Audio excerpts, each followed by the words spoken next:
data birakomeye reka kwirengagiza ijambo ry'Imana. Ntabwo uzi iminsi usigaje ahangaha mw'isi. Iminsi rimwe iragenda yiruka, ntabwo uzi umunsi by'ukuri. Ni umunsi uhishije uzwi n'Imana. Ni umunsi uzwi n'Imana. Mwebwe mugira ngo musigaje umwaka yamara Imana yabareba kuri kalendari yayo ikabona ko usigaje n'imiburiburi nimba ari iminsi myinshi, umunsi umwe igacirungika ubutumwa bwiza inyuze mu mukozi wayo ngo ikuburire wihane kugira ngo ntupfire mu ibyo byaha byawe urimo, ariko wewe ugakomantaza umutima kugeza aho upfiriye.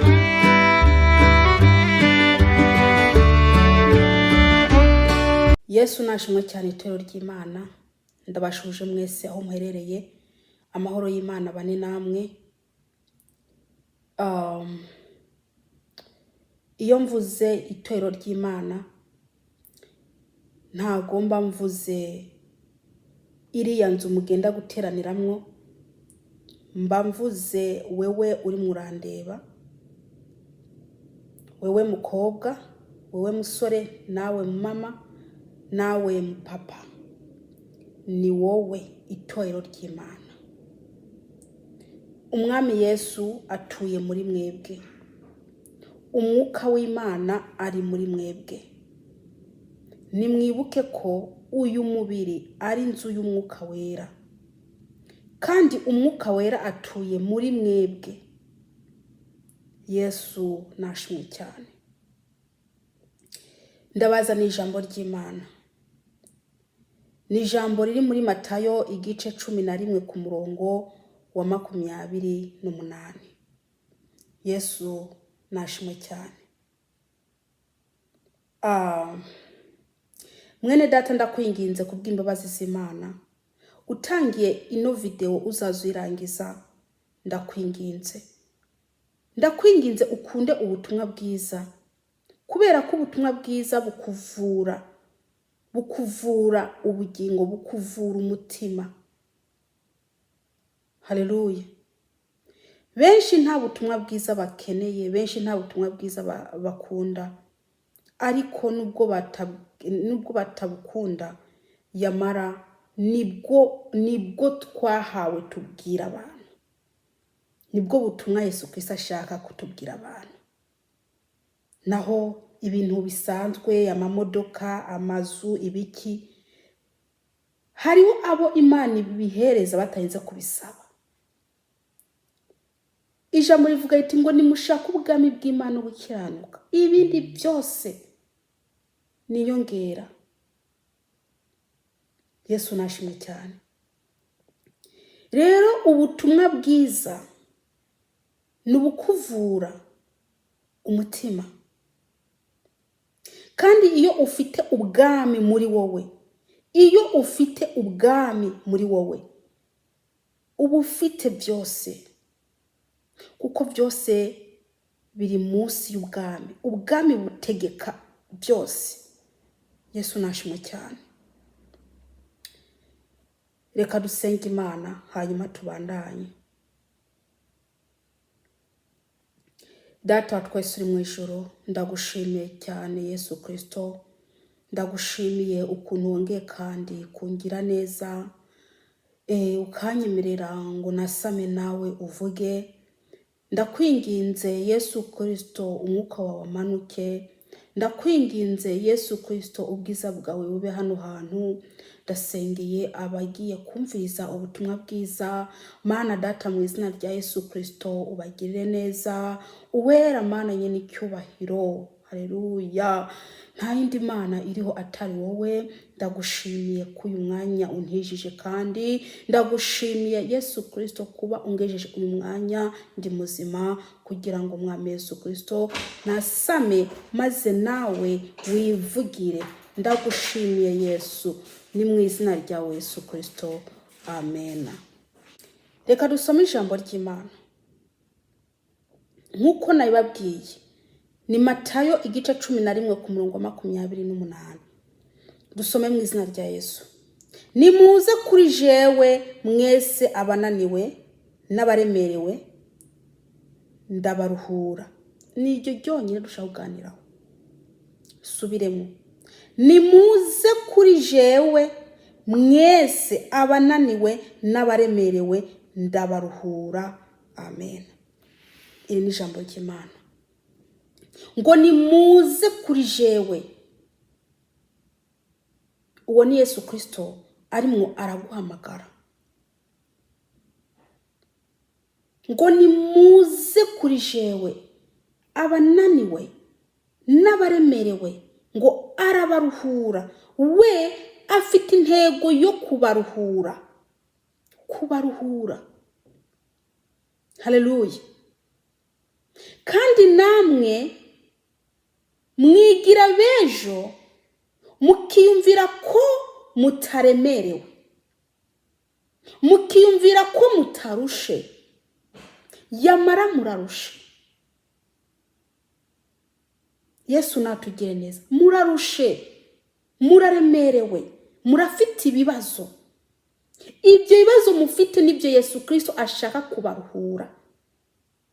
Ibyo nawe uzi. Ibyo mwene data. Mufite ibibazo byinshi muri mwebwe kandi mukaguma mubibitse.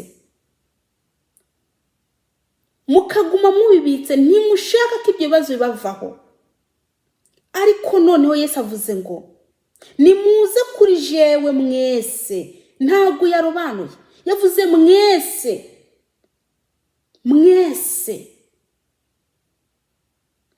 Haleluya. Mwene data, rino jambo nirigari. Yesu arimo arahamagara. We ubwe arimo araguhamagara kugira ngo akuruhure. Reka ndakubwiza ukuri ngo wewe ibikuboshe ni byinshi. Uboshwe n'ubusambanyi. Ufite umugozi ukuboshe witwa ubusambanyi. Ufite umugozi ukuboshe witwa ubujura. Nuwo n'umuruho wikoreye. Uwo n'umuruho mubi uruta imiruho yose. Umuruho witwa ibyaha. Uwo n'umuruho mubi. Uwo muruho umwami Yesu ashaka kugukuraho. Mufite imiruho mugendana muri mwebwe. Imiruho, ingorane yitwa ukwikinisha. Iyo ngorane uwo muruho wikoreye bose. Wikoreye abasore, wikoreye abakobwa, wikoreye abamama, wikoreye abapapa. Noneho Yesu Kristo mu guhamagara ntabwo yarobanuye ngo wowe ngo mu mama wenyene. Yavuze bose. Mwese arimo arabahamagara.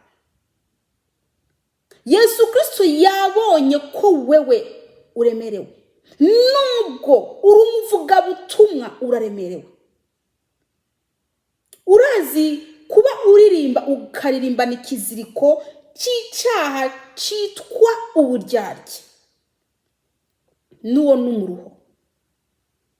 Urazi kuba udiyakona ukabugendana umugozi witwa ubwibone.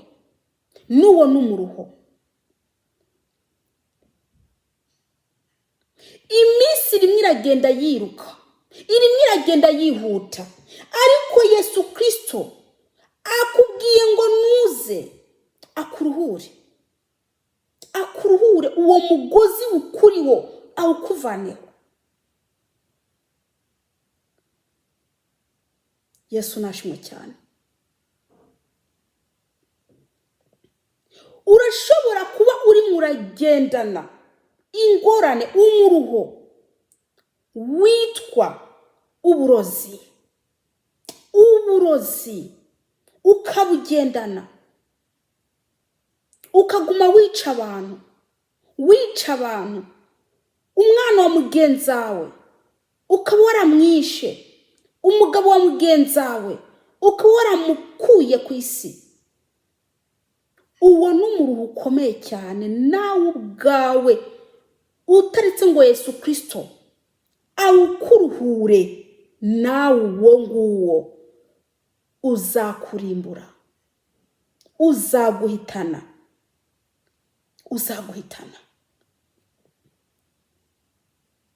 Umwami Yesu ico arimwe arakenera, arimwe arashaka kubohora, arimo arashaka kugira neza.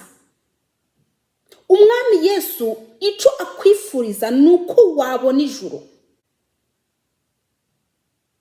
Haleluya. Birababaje kuba umuntu azi ko afite ibibazo bimuremereye ari byo byaha, ariko yumva umugira neza yitwa Kristo ashaka kumukura uwo muzigo yikoreye, ashaka kumubohora. Kristo ashaka kumukuraho izo ngorane, ariko we akaguma kumantaje umutima akumva mbese kari umugabo kabisa. Yamara ubugabo buzarangira kuri wa munsi. Ubwo bugabo buzarangira kuri wa munsi. Kuri wa munsi ni wamara kuva mu mubiri. Uwo munsi uri murakwegereza, uwo mwene data, uwo munsi uri muraza wirukanga wo kuva mu mubiri. Uwo ndakubwije kuri ubugabo buzarangira. Bamwe bagenda kugira amapompaje ngo bagire ngo amapinya, ngo bagire imbaraga z'umubiri,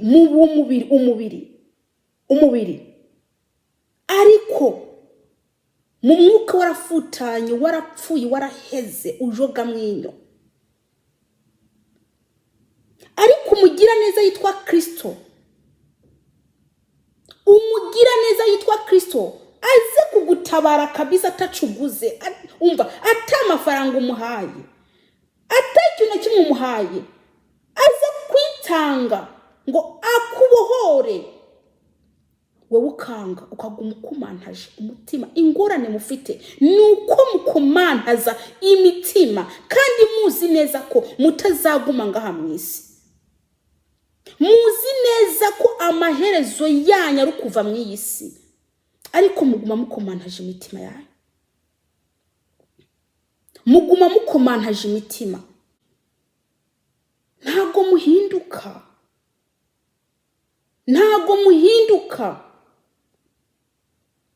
Yesu nabagire neza. Bene data, murafite ibibazo bikomeye, kandi mukaguma mwitwa ngo twarakiriye Yesu atabazi. Mukaguma mwishira mu mubare w'abantu b'abakristo yamara mutari abakristo. Kristo ntakuzi. Nubwo irimba mwene data ntakuzi. Nubwo ukora umurimo ntakuzi. Ijambo rirakubwiye ngo nimuze kuri jewe mwese abananiwe n'abaremerewe ndabaruhura. Muri ndushi. Reka kuvuga ngo ufite amamodoka, ngo ufite amazu, ngo ufite amafaranga kuri banke. Ibyo byose kubifite udafite Yesu uri ndushi. Uri ndushi, ufite ikibazo gikomeye, kubera ko ibyo bintu niwapfa ntibizaguherekeza, bizasigaraho mw'isi. Kandi uwo mubiri muriko murishimira, uwo uzagenda ubore. Hanyuma umuntu w'imbere ari wagenda kubabazwa. Mwene data muranyumviza, ntabwo ntibizarangira mw'isi. Niba upfuye ntabwo yabirangiye, hapfa ikibiri. Ariko umuntu aragenda kubabazwa niba yarakoze nabi, ariko niba yaremeye ubutumwa bwiza akizera Kristo azagenda mu ijuru. Yesu nashimwe cyane. Umwuka wose utemeye Kristo arafite hayishira. Umwuka wose wari wo wose ukiri mwisi wakomantaza umutima ukanga kumva, uwo mwuka Kristo harahawushira ukababazwa. Mwene data birakomeye, reka kwirengagiza ijambo ry'Imana. Ntabwo uzi iminsi usigaje ahangaha mwisi. Iminsi rimwe iragenda yiruka, ntabwo uzi umunsi by'ukuri. Ni umunsi uhishije uzwi n'Imana. Ni umunsi uzwi n'Imana. Mwebwe mugira ngo musigaje umwaka, yamara Imana yabareba kuri kalendari yayo ikabona ko usigaje n'imiburiburi nimba ari iminsi myinshi, umunsi umwe igacirungika ubutumwa bwiza inyuze mu mukozi wayo ngo ikuburire wihane kugira ngo ntupfire mu ibyo byaha byawe urimo, ariko wewe ugakomantaza umutima kugeza aho upfiriye.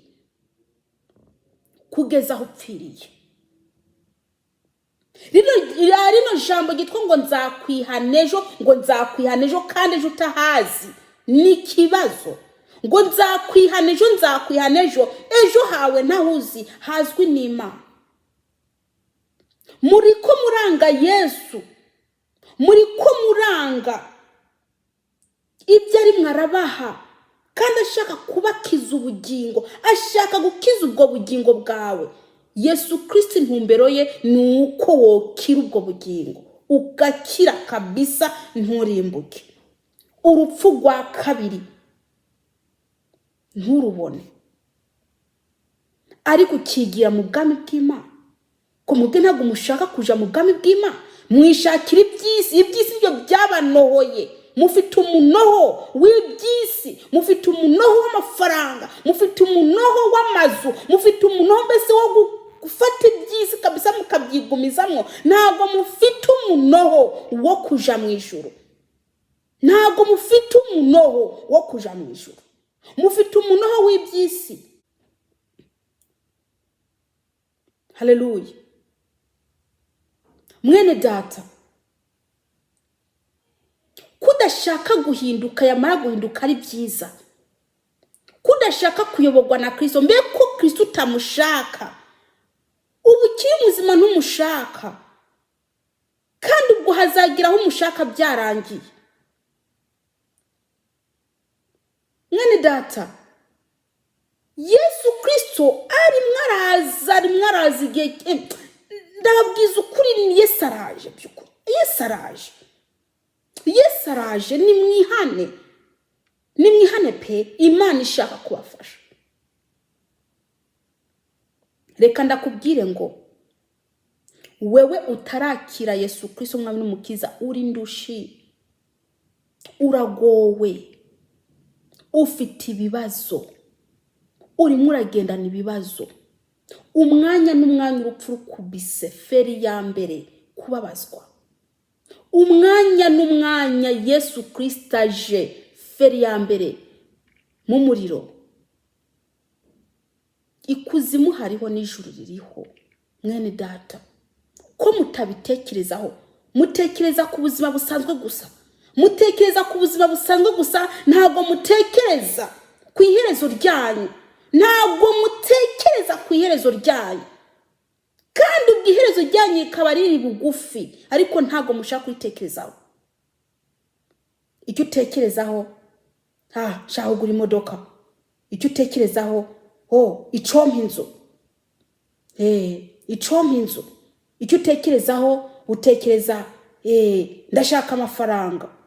Ariko gutekereza kuja mu ijuru ntimubikeneye. Gutekereza kuja mu ijuru, gutekereza kwakira umwami Yesu, gutekereza kwihana ibyaha byanyu mukabireka, ntabwo mubitekerezaho. ntimubitekerezaho. Mwabitesheje agaciro. Mbese nta muntu agitekereza mbese iby'ijuru. Buri muntu arimwo aragwana n'ubuzima bwo mu isi. Buri muntu arimwo aragwana n'ubuzima bwo mu isi. Abantu bari nta mwanya bafite mu by'Imana, nta mwanya bafite. Umwanya bafite nuwo gushaka amafaranga, gushaka amazu meza, gushaka imodoka, gushaka amapasipoti n'amaviza. Ibyo byose nibyo biriko birabatwara umwanya. Ariko gushaka ubwami bw'Imana, gushaka ijuru, rwose nta bantu barimo barashaka ijuru. Ibyo bintu muri ko murashaka by'isi n'ibintu kabisa taco bivuze, nta gaciro bifite. Ibifite agaciro n'ijuru.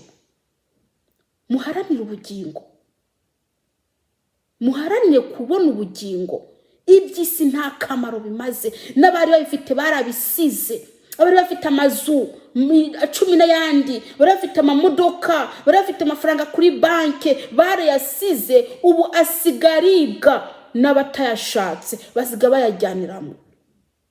Amazu abantu bayabayemo ntago ari babandi bayubatse. Abari kubarayabamwo n'abatayubatse, ariko wayubatse ntawe.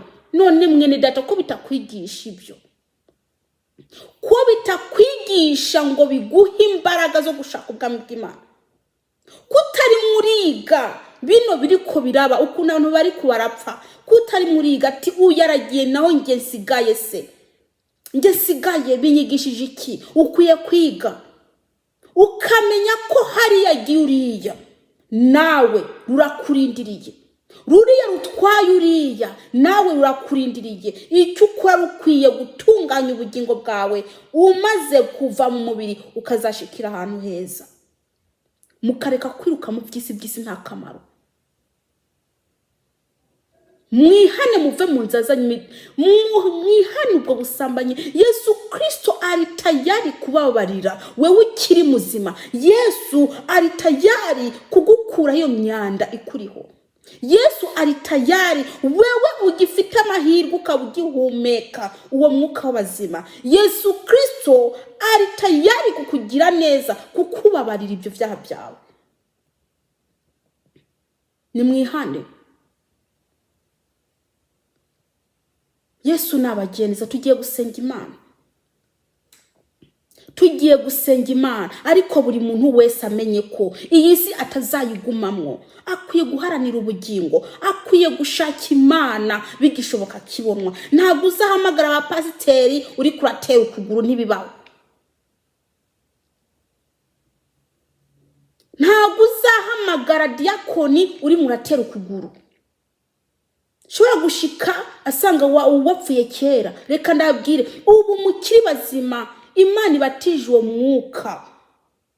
Imana ikibatije uwo mwuka.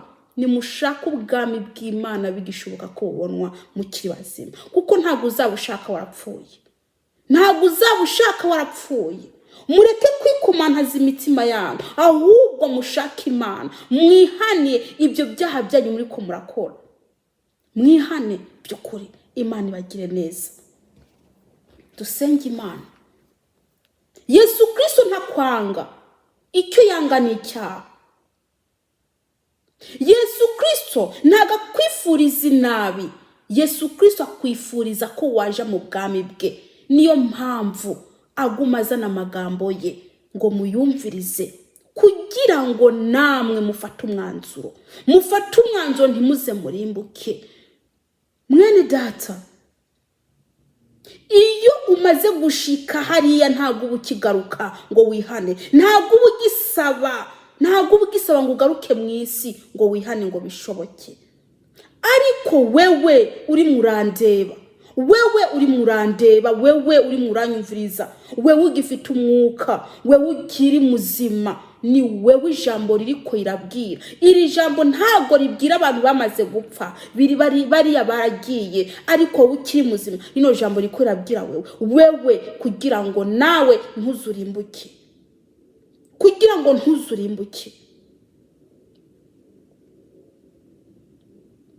Iyaba Yesu Kristo atabakunda ntago abarungika rino jambo, ntago abababwira, ntago abari karabahanura. Yesu Kristo ntagabanga, arabakunda, arabahanura kugira ngo ntimuze murimbuke, ariko mwebwe mwiko murafata umwanzuro wo guhitamwo kurimbuka. Yamara intumbero ya Kristo atari uko mwebwe mworimbuka, ahubwo ari kugenda he mwijuru. Mwebwe mugafata umwanzuro wo kurimbuka, mugakomanaza imitima, mukaguma mu byaha byanyu, ntimushake kubivamwo kugeza igihe mupfiriyemo. Yamara siyo ntego. Intego n'ukwakira Yesu Kristo umwami n'umukiza, kuko niwe nzira n'ukuri n'ubugingo. Ntawe uzaja kwa data atamujanye. Uwo mwami Yesu utamufite muri wewe ntaje ufite. Uwo mwami Yesu utamufite muri wewe mwene data ntaje ufite. Nimushaka ubwami bw'Imana bugishoboka ko bubonwa. Dusenge Imana. Data twese uri mu ijuru, ndagushimye ko amagambo ushikirije. Ndakwinginze Yesu Kristo uyaherekeze data, kugira ngo agire ikimazi mu mitima y'abantu. Ni mu izina rya Yesu Kristo, amen.